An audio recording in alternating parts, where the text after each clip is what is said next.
সুপ্রিয় দর্শক, এই মুহূর্তের সবথেকে বড় খবর। দর্শক, আর.জি. কর কাণ্ডে মহিলা চিকিৎসকের মৃত্যুর ঘটনায় একেবারে নয়া মোড়, চাঞ্চল্যকর দাবি জুনিয়র ডাক্তারদের, যা নিয়ে নতুন করে রাজ্য রাজনীতিতে একেবারে শোরগোল পড়ে গেল।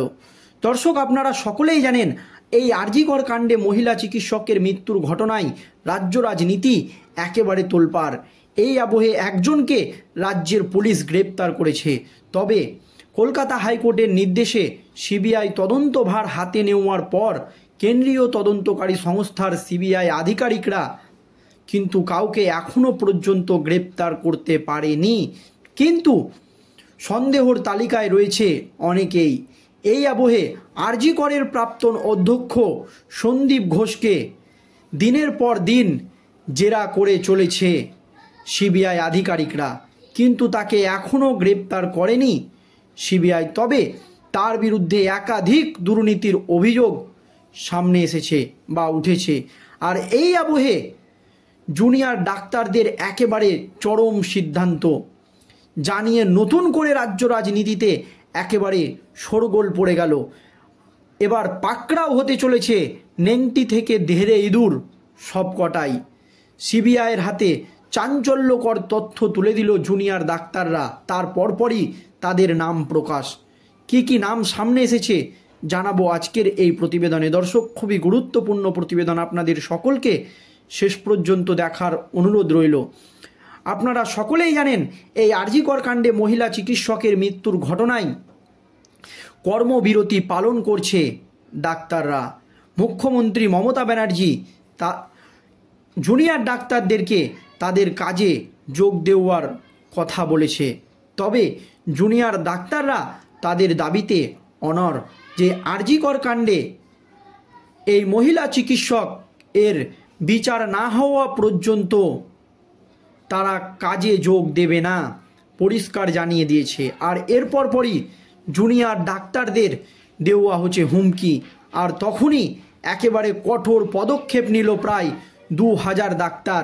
কেন্দ্রীয় তদন্তকারী সংস্থার সিবিআই আধিকারিকদের হাতে চাঞ্চল্যকর তথ্য তুলে দিল জুনিয়র ডাক্তাররা, জানিয়ে ইতিমধ্যেই নতুন করে রাজ্য রাজনীতিতে শোরগোল পড়ে গিয়েছে। কি তথ্য তুলে দিয়েছে জুনিয়র ডাক্তাররা দেখুন দর্শক। আর.জি. করের ঘটনায় এবার সিজিও কমপ্লেক্সে চিকিৎসকরা, আর.জি. কর কাণ্ডে এবার পরিষ্কার, এবার সোজাসুজি সিবিআইয়ের দপ্তরে হাজির হলো চিকিৎসকরা। সিবিআইকে সন্দেহভাজনদের তালিকা তুলে দিয়েছে তারা। কারা কারা এই আর.জি. কর কাণ্ডে জড়িত থাকতে পারে, কারা সন্দেহের তালিকায় রয়েছে, তাদের সন্দেহর তালিকা এবার জুনিয়র ডাক্তাররা সিবিআই আধিকারিকদের হাতে তুলে দিল, জানিয়ে ইতিমধ্যেই নতুন করে শোরগোল পড়ে গিয়েছে। তাদের কয়েকজনের নামও প্রকাশ করা হয়েছে। বৈঠক শেষে সাংবাদিকদের মুখোমুখি হয়ে ডাক্তাররা জানালেন, সিন্ডিকেটের বড় মাথাদের নাম দিয়ে এসেছি। সিবিআই আধিকারিকদের সঙ্গে তারা বৈঠক করেন এবং বৈঠক শেষে তারা বলেন যে এই আর.জি. কর কাণ্ডে যারা বড় মাথা তাদের নাম দিয়ে এসেছি। প্রথম থেকেই কিন্তু দাবি করা হচ্ছিল যে এই আর.জি. কর কাণ্ডের মতো এত বড় ঘটনা দৃঢ় সিভিক ভলেন্টিয়ারের পক্ষে একাই ঘটানো সম্ভব নয়। এই দাবি কিন্তু প্রথম থেকেই করা হচ্ছিল। এর মধ্যে বড় কোনো মাথা রয়েছে। আর এবার ডাক্তাররা জানালো, সিবিআইয়ের দপ্তর থেকে বৈঠক করে সাংবাদিকদের মুখোমুখি হয়ে ডাক্তাররা পরিষ্কার জানালো যে সিন্ডিকেটের যারা বড় মাথা তাদের আমরা নাম দিয়ে এসেছি। তারা কারা সেই কয়েকজনের নাম প্রকাশ্যে জানালেন চিকিৎসকরা। দীর্ঘ প্রায় 22 দিন পর পথে নেমেছে একসাথে 20,000 চিকিৎসক। আজ ওয়েস্ট বেঙ্গল মেডিকেল কাউন্সিল থেকে সিজিও কমপ্লেক্স পর্যন্ত মিছিল করে ডাক্তাররা। আজ 22 দিন হয়ে গেলেও তিলোত্তমা কাণ্ডের এখনও ন্যায্য বিচার হয়নি। তেড়েফুঁড়ে তদন্ত করছে সিবিআই আধিকারিকরা। আর অপেক্ষা করতে না পেরে 22 দিন পর পথে নেমেছিল প্রায় 20,000 চিকিৎসক। আজ ওয়েস্ট বেঙ্গল কেমিক্যাল কাউন্সিল থেকে সিজিও কমপ্লেক্স পর্যন্ত মিছিল করেন ডাক্তাররা। মিছিলের পর তারা সিবিআই আধিকারিকদের সঙ্গে বৈঠক করেন। এরপর বেরিয়ে এসে সাংবাদিকদের জানান যে স্বাস্থ্যে যে সার্বিক দুর্নীতি তা নিয়ে একটি নামের তালিকা গোয়েন্দাদের হাতে তুলে দিয়েছে সিবিআই। ডাক্তারদের দাবি নেংটি থেকে ধেরে সকলের নাম রয়েছে ওই তালিকায়। চিকিৎসকরা এও মনে করেছেন স্বাস্থ্যের বেলাগাম দুর্নীতির পরোক্ষ প্রভাবের ফল তিলোত্তমার এমন ঘটনা। চিকিৎসকদের এও দাবি কর্মবিরতির জেরে বর্তমান মেডিকেল হল বা মেদিনীপুর মেডিকেল কলেজ সব জায়গায় তাদের হুমকির মুখে পড়তে হচ্ছে।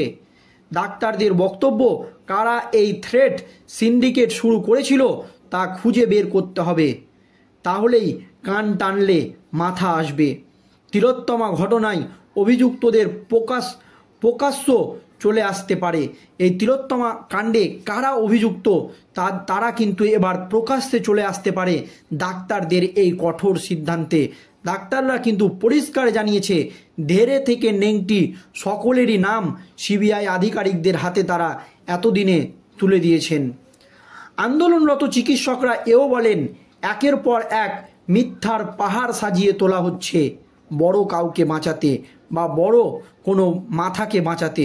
পরিষ্কার জানিয়ে দিয়েছেন যারা এই আন্দোলনকে সামনে থেকে নেতৃত্ব দিচ্ছিলেন যে ডাক্তাররা, তারা পরিষ্কার বলছে একের পর এক মিথ্যার পাহাড় একেবারে সাজিয়ে তোলা হচ্ছে বড় মাথাকে বাঁচাতে।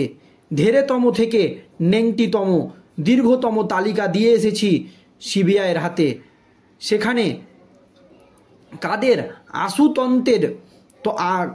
আশু তদন্তের প্রয়োজন সেগুলো মার্ক করে দেওয়া হয়েছে। আর এক চিকিৎসক বলেন নামের মধ্যে ছিল commissioner of police health secretary. কাদের নাম দিয়ে এসেছে দেখুন দর্শক, তাদের কিছুটা নাম প্রকাশ্যে এনেছেন জুনিয়র চিকিৎসক থেকে সিনিয়র চিকিৎসকরা। নামগুলো দেখুন, আমরা বললাম যে প্রথম থেকেই যে নামগুলো জানিয়েছে তারা। নামের মধ্যে ছিল commissioner of police health secretary, medical কাউন্সিলের প্রেসিডেন্ট এবং ভাইস প্রেসিডেন্ট মেম্বার। এরা সারা দিন কেউ ওখানেই ছিলেন না।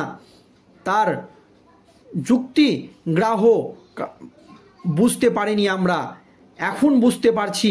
এই সব নাম আমরা বলে এসেছি, আমরা চাইছি এদের হেফাজতে নিয়ে জিজ্ঞাসাবাদ করুক কেন্দ্রীয় তদন্তকারী সংস্থার সিবিআই আধিকারিকরা। এখানে 3 জনের নাম প্রকাশ এসেছে, হেলথ সেক্রেটারি এবং মেডিকেল কাউন্সিলের প্রেসিডেন্ট, ভাইস প্রেসিডেন্ট মেম্বার। এদিন সারাদিন ওইখানে ছিলেন। তার যুক্তি গ্রাহ্যর কারণে বুঝতে পারিনি আমরা, এখন বুঝতে পারছি। এই সব নাম আমরা বলে এসেছি, আমরা চাইছি এই সমস্ত পদে যারা ছিল আরজি করে তাদেরকে নিয়ে জেরা করুক কেন্দ্রীয় তদন্তকারী সংস্থার সিবিআই আধিকারিকরা, কারণ কান টানলেই মাথা আসবে, এমনই দাবি তাদের। যা নিয়ে নতুন করে রাজ্য রাজনীতিতে শোরগোল পড়ে গেল। দর্শক, আপনাদের মতামত অবশ্যই কমেন্টে জানাবেন। ধন্যবাদ।